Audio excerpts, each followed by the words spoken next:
তো আমার একটা মানুষের ফটো দিছিল, এটা তো দেখতে লাগে শেখ হাসিনা মাদার ছিল।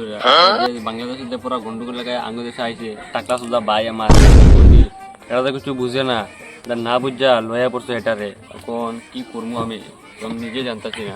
আজ দেখি রেন্টাল পর জারমু থাক।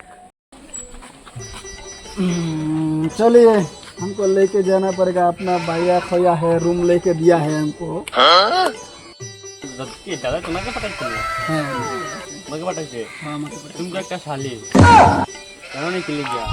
তুমি তো তোমার দেশে তো একবারে একটা ওলা বাস ঢোকায়, তুমি আমাদের দেশে আইছো একটা ওলা বাস ঢোকাইতা। আমার একটা সুদা বাইটা এটা কিছু বুঝে না, চুল নাই দাড়ি নাই, শালা তো কিছু বুঝেই না। তোমাকে দেখতেও সুন্দর। কি কো তোমার ভাই আমার এখানে পাঠাবে? আমি room যেটা দিকে কই লেগে। সেটা ভালোই কই, আমার বাড়িতে টাকলা এরকম বুঝেই না। তোমার ডাক দিয়েছে আনতে, আমি কি কইমু কত?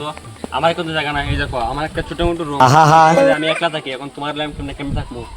তোমার ভাইয়া কইলো তোমাদের বাসায় রুম আছে, রুম দিতে লেগে আমার এখানে আনলো। তোমাদের বাসায় তুমি গন্ডগোল লাগাই তুমি এইখানে আইছো শুদ্ধ লেগিয়া।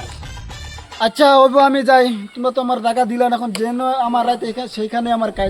শোনো শোনো শোনো শোনো, তুমি কই যেতেছো? না তোমরা জায়গা মুগা দিবা না, কি করবো? তুমি একটা শালি রেন্ডি আমি পারি না আর পারি